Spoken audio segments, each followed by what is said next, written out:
VATSIM-PITAHIANA ho anao anio, VATSIM-PITAHIANA ho anao. Ny VATSIM-PITAHIANA ho antsika indray dia izay hitantsika ao amin'ny Isaia 7:15 dia ny 4 izay mivaky toy izao amin'ny anaran'i Jesosy manao hoe: nitondra ny aretintsika tokoa izy sady nivesatra ny fahoriantsika.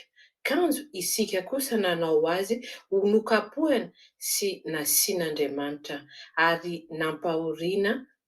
Amen. Ny Tenin'Andriamanitra izay entina hampaherezana antsika anio araka ny nambarany eto hoe i Jesosy ilay Andriamanitra fiainana, ilay Andriamanitra lehibe, ilay nitondra ny aretintsika isan'andro eo amin'ny fiainantsika andavanandro manko ry havana dia maro ny zavatra mifamaofao. Amin'izao ora sy fotoana izao dia hitantsika ny aretina izay mikararana eraky n'izao rehetra izao.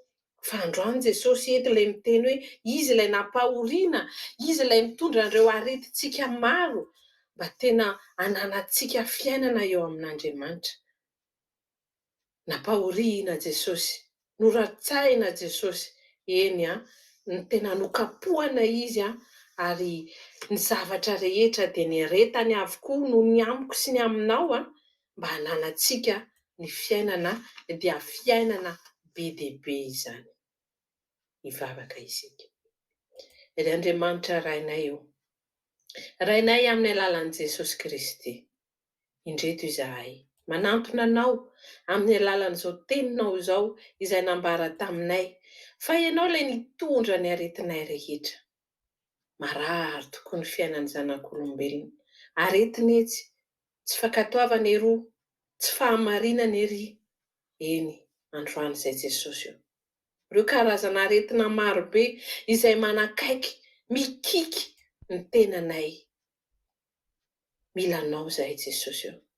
Milanao hanasitrana ary ianao ilay niteny taminay hoe efa nitondra ny aretinay rehetra ianao, eny nivesatra izay fahoriana ka ninona reto fahoriana izay mahazo anay reto androany Jesosy io.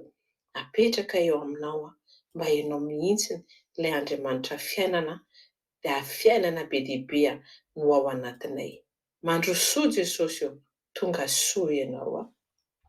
Amen.